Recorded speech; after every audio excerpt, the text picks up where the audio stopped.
पूर्व काल में एक गांव में वीरैया मंगम्मा कहकर पति और पत्नी रहते थे। वह अपने दोनों बच्चों के साथ छोटी सी झोपड़ी में रहते थे।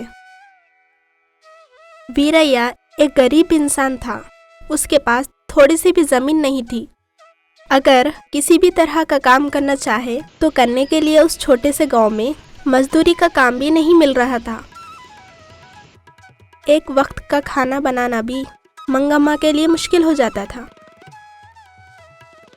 मंगम्मा अपने बच्चों को ठीक तरीके से खाना ना खिलाने के कारण दुखी होती थी और अपने पति से बार बार झगड़ा करती थी।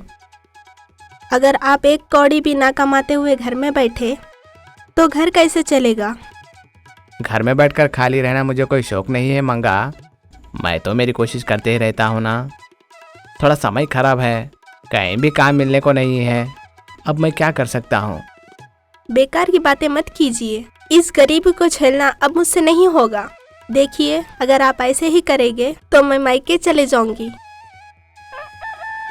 ऐसे ही एक दिन सुबह होते ही, सुनिए जी, घर में एक भी अनाज का दाना नहीं है। देखिए, रात के बचे हुए खाने में दही मिलाकर उसके साथ खाने में अचार बांधी हूँ।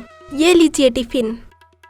यह टिफिन लेकर शहर जाकर कुछ भी काम करके 4 पैसे कमाकर घर आना, खाली हाथ मत आना। अच्छी बात है बाबा। ऐसे कहकर वीरैया अपने टिफिन को बगल में रखकर वह अपने हालात के बारे में सोचते हुए शहर निकल पड़ा है। जिसके हाथ में पत्थर नहीं होता है उसे कुत्ता भी नहीं डरता है। मेरी परिस्थिति ऐसे ही हो गई है। किसी की भी नज़र में कम ही दिखूंगा। 2 वक्त की रोटी कमाने के लिए बीवी बच्चों को छोड़कर शहर जाना पड़ रहा है मुझे। आधा दिन ढल जाने के कारण सूरज की रोशनी बढ़ गई थी। रास्ते से जाते हुए काम के लिए कोशिश करते समय थोड़ी सी दूर तक जाते ही, अब्बा, ये धूप भी ना मेरा पीछा नहीं छोड़ रही है। ये सूरज भी सारा गुस्सा मुझ पर ही बता रहा है। यहीं पर कहीं थोड़ा सा आराम करके मौसम ठंडा होते ही आराम से जाता हूँ। ऐसे सोचते हुए उसके कंधे पर रहने वाले टिफिन को पेड़ के डाली को बांधकर उस पेड़ के नीचे थोड़ी देर के लिए आराम करता है। कुछ देर के बाद ऐसे ही नींद लग जाती है। तब बहुत दिनों से इमली के पेड़ के नीचे एक बूढ़ा राक्षस रहता था। इमली के पेड़ के डाली को लटकने वाले टिफिन को देखकर ऐसे कहता है, इतना अच्छा से बांध कर रखा है, शायद इसमें क्या होता होगा। ऐसे सोचते हुए नीचे कूदकर उसे ओपन करके देखा है। तब खाने की मजेदार बू आती है। इसमें क्या खुशबू है। कितने दिन बाद खा रहा हूँ ऐसे दही खाना। आहा, इस मौके को छोड़कर मैं भूखा नहीं रह सकता हूँ। ऐसे कहते हुए वो खाना खाता है। अब्बा, आहा, क्या मजा है, क्या मजा है। कहते हुए सारा दही का खाना वीरैया के लिए थोड़ा भी ना बचाते हुए सारा खाना खा लेता है। सारा खाना हो जाने के बाद, अरे, इस गरीब का सारा खाना मैं ही खा लिया हूँ। नींद से उठने के बाद बेचारा वो क्या खाएगा। ये बेचारा भूख से तड़पेगा। कहकर राक्षस ने अनोखी शक्तियों वाले एक जादुई पीतल के घड़े को लेकर, हा हा हा हा हा, ये आपका भला करेगा। ऐसे गहरी नींद में सोने वाले वीरैया से कहकर उसे कपड़े में लपेटकर डाली से बांधकर गायब हो गया है। कुछ समय बाद वीरैया की नींद खुली है। ये क्या है, इतनी नींद लग चुकी है, भूख भी लग रही है। कहकर उत्साह से टिफिन की थैली लेकर खोला है। अरे, मेरा दही खाना क्या हो गया है? ये क्या है? ये पीतल का घड़ा कहाँ से आया है? वैसे ही भूख से रहने वाले वीरैया को घड़ा दिखने के कारण गुस्सा आ जाता है। उस घड़े को उधर इधर हिलाकर देखता है और नीचे फेंक देता है। उस घड़े के अंदर से देवी प्रकट होकर उसके आगे सोने की थाली में शुद्ध और मजेदार खाना लगाकर गायब हो जाती है। वीरैया खुद अपने आंखों से यकीन नहीं कर पाता है। भूख ज्यादा होने के कारण कुछ भी ना सोचते हुए पेट भर खाता है। उसके बाद राक्षस प्रकट होकर इस घड़े को सिर्फ अच्छा करने के लिए ही इस्तेमाल करना, तब तेरे साथ अच्छा ही होगा। ऐसे कहकर गायब हो जाता है। हाँ, यकीन नहीं हो रहा है। शायद मेरी गरीबी देखकर वह भगवान ही इस राक्षस के रूप में आकर इस अनोखे घड़े को मुझे दिए हैं। जल्दी से इस बात को मेरी पत्नी को बताना होगा, शायद वो भी बहुत खुश होगी बेचारी।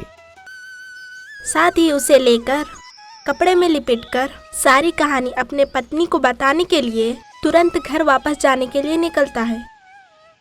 वीरैया को देखते ही पत्नी मंगम्मा का गुस्सा आसमान छू लेता है। क्या हुआ जी, इतना जल्दी वापस आ गए हो? मैंने क्या कहा था? 2-4 पैसे कमाने के बाद वापस आने के लिए कही थी ना। अरे रुकना यार, ऐसे ही जो चाहे वो बोलना मत, पहले मेरी बात तो सुन सकती हो ना। घर के अंदर जाकर बीच घर में पीतल के घड़े को रखकर उसे अपने हाथ से जोर से मारकर देवी को खाना देने के लिए कहते हैं। उसी समय उस घड़े से देवता बाहर आकर सोने की थालियों में खाना देती है। मंगम्मा तो हैरान हो जाती है और सभी लोग पेट भर खाते हैं। दोनों पति पत्नी ने घड़े को और देवता को प्रणाम करते हैं। तब उसके बाद वीरैया सारी कहानी अपने पत्नी से बता देता है। मुझे पता नहीं चल रहा है कि टिफिन की थैली में पीतल का घड़ा कैसे आया है। अच्छा, जैसे भी हुआ है, वह भगवान ही हमारी परेशानी देखकर हमें वर दिए हैं। इस गांव में जो भी हम जैसे लोग भूखे रहते हैं ना, उन सब गरीबों को खाना खिलाएंगे। अरे वाह, कल से हमारे गांव के सारे गरीब लोग अच्छे से खाना खाएंगे। ऐसे कहते हुए मंगम्मा बहुत खुश हो रही थी। अगले दिन सुबह होते ही वे सभी लोगों के घर जाकर उन सभी को खाने के लिए बुलाए हैं। अरे, ये लोगों को 2 वक्त की रोटी ही खाना मुश्किल होता था, अब ऐसे कैसे खाने की दावत देते हैं? वैसे तो एक बार चल कर देखते हैं, एक बार जाने से हमारा कुछ नहीं होगा ना। ऐसे कहकर सभी लोग हैरान हो गए हैं। कुछ लोग उसका मजाक भी उड़ाए हैं। सभी लोग आए हैं। वीरैया और उसकी पत्नी खड़ी रहकर सबको दावत में बुलाते हैं। वीरैया और मंगम्मा आए हुए मेहमानों को घर के अंदर से थालियां भर भर कर ले आकर सभी को भोजन खिलाए हैं। ऐसे अच्छे अच्छे चीज़ों से खाना पेट भर खा लिए हैं। आए हुए सभी गरीब लोग ऐसा खाना खाए हैं शायद जैसा उन्होंने पहले कभी नहीं खाया होगा। खुशी के साथ वीरैया मंगम्मा को आशीर्वाद देकर जाते हैं। उस दिन सारे गांव में स्त्री पुरुष छोटे बड़े उस दावत के बारे में ही तारीफ करते रहते हैं। तब उस गांव में रहने वाला सूदखोर इंसान गिरीशम उस घड़े के बारे में बात करते समय सुन लेता है। क्या खाना है भाई? मैंने तो अब तक ऐसा खाना मेरी जिंदगी में नहीं खाई है। तुमने सच कहा यार, इस गांव में तो बहुत से धनवान लोग हैं, लेकिन ऐसा खाना तो आज तक किसी ने भी नहीं खिलाया है। उस बड़ी सी दावत के बारे में सारे गांव के लोग सुबह से शाम तक उस दावत की तारीफ को सुनकर गिरीशम के दिल में जलन पैदा होती है। इतना गरीब इंसान वीरैया इतने अच्छे भोजन का इंतजाम कैसे किया होगा? शायद इसमें कुछ ना कुछ गड़बड़ है। कैसे भी करके उस रहस्य का पता करना है। गिरीशम किसी तरह भी उस सच्चाई को जानने के लिए बेताब और बेचैन होते रहता है। दूसरे दिन सुबह होते ही मंगम्मा के घर जाकर ऐसे कहता है। मंगम्मा, आप कैसे हो? आपने जो खाने की दावत दी है सभी लोग उसी के बारे में तारीफ कर रहे हैं। आपको तो 2 वक्त की रोटी खाने में भी दिक्कत होती थी, तब इतने लोगों को आप दावत कैसे दे सके हैं? मंगम्मा गिरीशम को बीती हुई कहानी बताती है। गिरीशम ने भी सोचा है कि कैसे भी करके इससे भी अच्छा सोने का घड़ा पाने के लिए ठान लिया है। सुनो, देखो, आज मेरे लिए मज़ेदार भोजन बनाना। भोजन ऐसे होनी चाहिए कि खाना खाते ही वो राक्षस हमें हीरे और मोती, सोने की गहनों से भरे हुए एक सोने का घड़ा हमें देनी चाहिए, और उस घड़े से जितने गहने लेने पर भी घड़ा खाली नहीं होनी चाहिए।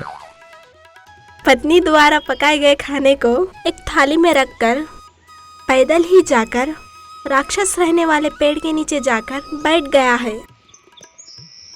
पेड़ के यहाँ आसपास सारी जगह पर ढूंढा है, लेकिन राक्षस कहीं नहीं दिखा और कुछ देर बैठा है। इतनी देर बैठने पर भी राक्षस नहीं आया है। सूदखोर व्यापारी सब्र खो गया है। पता नहीं कहाँ चला गया है ये बेकार राक्षस। अरे वो सिर्फ दही के खाने को उतने मजे से खाया है, लेकिन आज मैं इतना अच्छा खाना लाने के बावजूद पता नहीं कहाँ चला गया है ये बेकार सा घटिया राक्षस, कहकर क्रोधित होता है। इन बातों को उसी पेड़ पर हरे भरे पत्तों के बीच बैठकर सोने वाले राक्षस को सुनाई देते हैं। पता नहीं कौन है ये नीच मानव, मुझे इस तरह की गाली देने के लिए कितनी हिम्मत होगी उसे। अब तो इसे सबक सिखाना ही पड़ेगा। कुछ देर बाद वह व्यापारी धीरे से सो जाता है।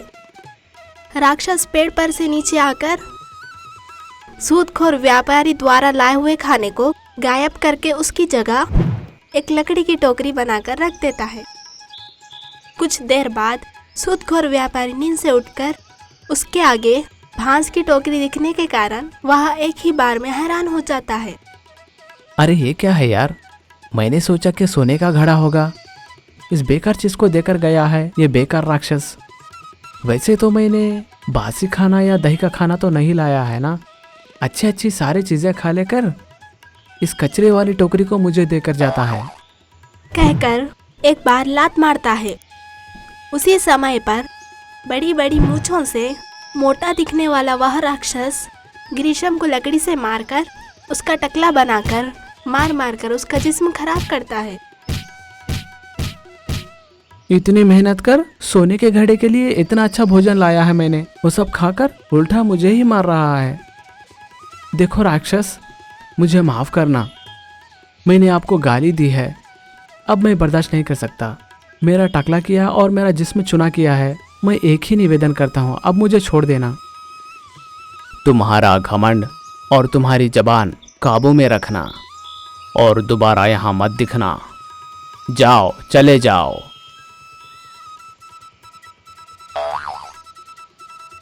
वह सूदखोर व्यापारी के साथ जो होता है वह सबको पता चल जाता है। गांव में सभी लोग इसके बारे में ही बात करते हुए हंसते रहते हैं।